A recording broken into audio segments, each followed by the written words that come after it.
Penny, do you want to talk a little bit more about QAVS? You're the expert. I'll say a bit more about QAVS.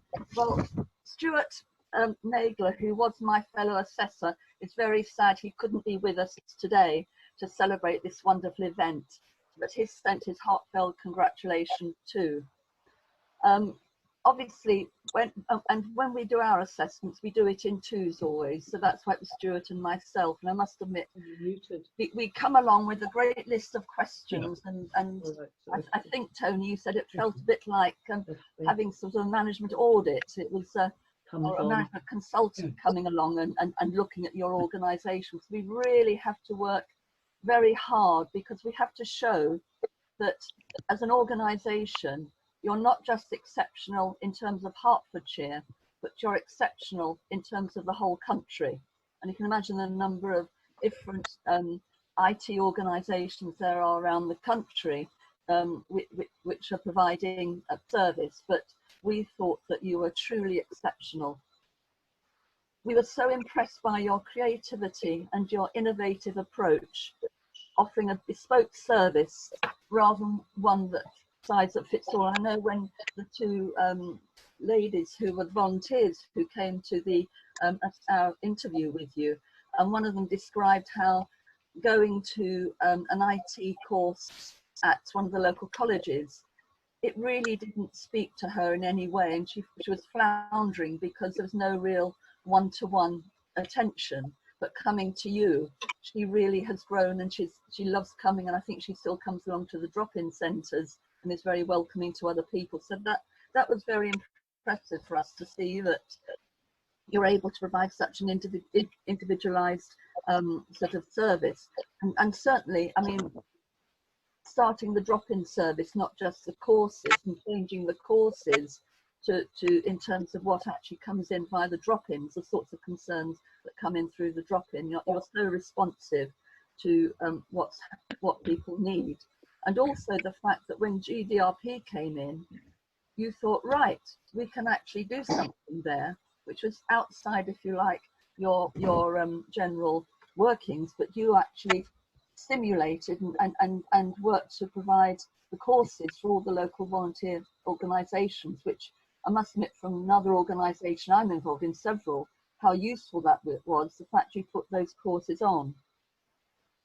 So we felt that you were so inclusive as well of everybody, you gave us various examples of people who had certain vulnerabilities where you'd been able to help them. So that was really good. So yes, we were really impressed.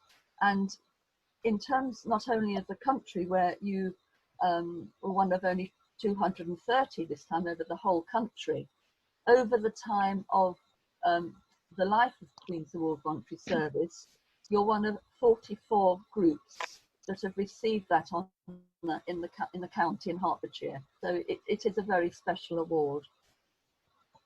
So I honour all of you for the work that you do, and thank you to Rosemary for actually putting computer friendly forward, because that was great. And I know there are one or two little hurdles you had to cope with there, and I'm sure if any other future mayors want to put any organisations forward, I'm sure you'll help them. I'll just say something about Queen's Award for Voluntary Service.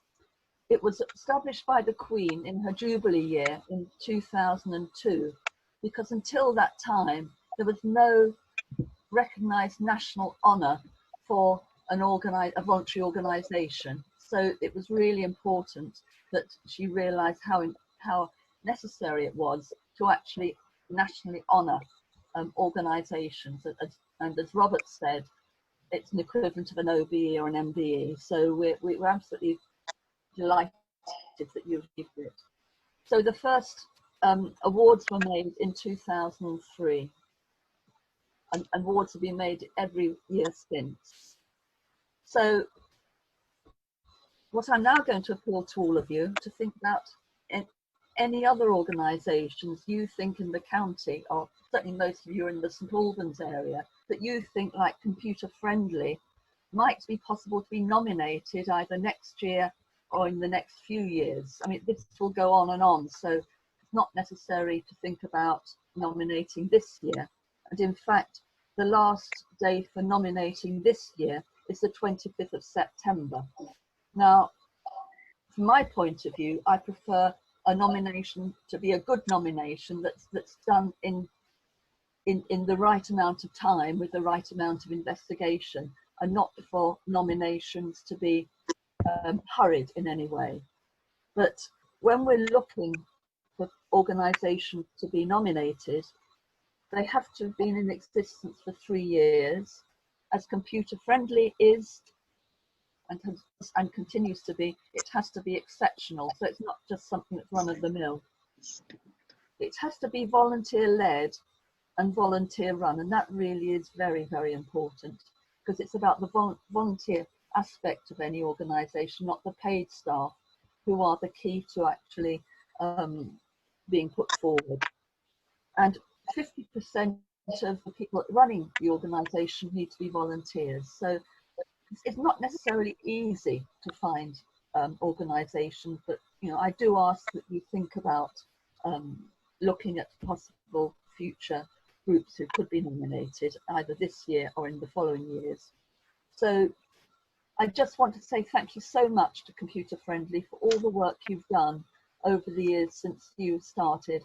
And I know you will continue to innovate, you'll be responsive to all the future needs as well. So well done to all of you. Thank you.